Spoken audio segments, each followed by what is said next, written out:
2019 annonce l'autre surprise, et l'une d'entre elles sont les élections présidentielles en République démocratique du Congo. Avant toute chose, replaçons-nous dans le contexte.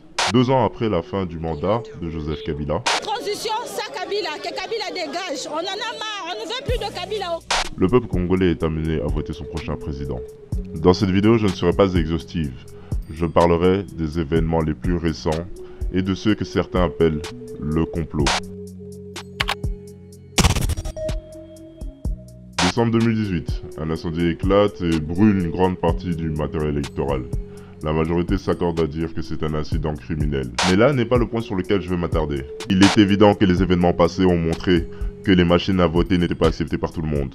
Alors la question c'est pourquoi ne pas avoir renforcé ce lieu. Et bon, après tout, ce n'est que plus ou moins 80% du matériel qui a brûlé. Rien de grave. Les élections sont reportées. La date, le 30 décembre 2018. Le matériel est envoyé dans les bureaux de vote et finalement, le vote a lieu. Dans la capitale, ce bureau de vote n'a ouvert qu'à 3 h de l'après-midi. À présent, j'aimerais vous montrer 2 vidéos. À vous de me dire ce qui ne va pas. Même les fameuses machines à voter ne marchent plus. Parti au pouvoir, Emmanuel Ramazani Shadari. Je vais vous le repasser, regardez bien la scène. Même les fameuses partis au pouvoir. Pour ceux qui n'ont pas compris, je vais vous expliquer. Dans le cadre d'élections où on utilise des machines électroniques, il faut une grande source d'énergie. Il faut beaucoup d'électricité pour alimenter le lieu ainsi que toutes les machines. Le problème, c'est que ici, il n'y a aucune source d'énergie. Il n'y a pas une once de gigawatts envoyée dans ce lieu. Même pas pour les ampoules.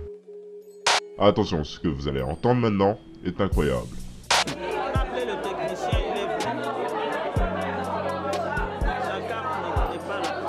Le CENI, ou la Commission électorale nationale indépendante, s'occupe de livrer dans toute la RDC le matériel électoral.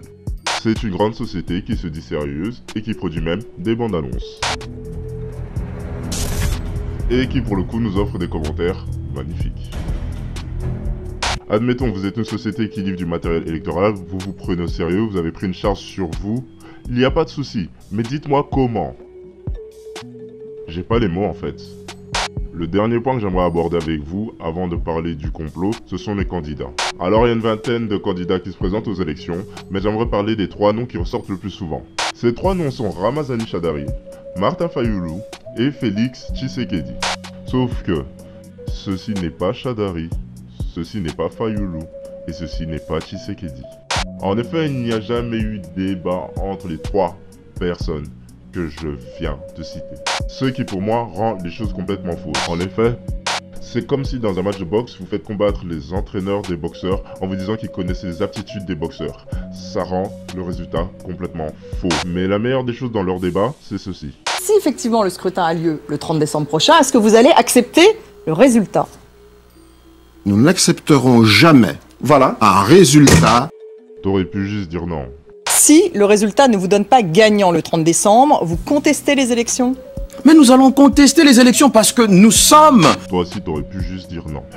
Mais où est-ce que je vais en venir avec tout ça? Tout le monde, les journalistes, les représentants sur place, les gens ici et les gens même au Congo sur place s'accordent à dire que ces élections, c'est le bordel. Et il y a une chose qu'il faut bien garder en tête, c'est qu'en cas de non-validité des élections, les élections seront tout simplement annulées. Donc, je vais vous laisser avec cette question. Et si Kabila avait tout prévu?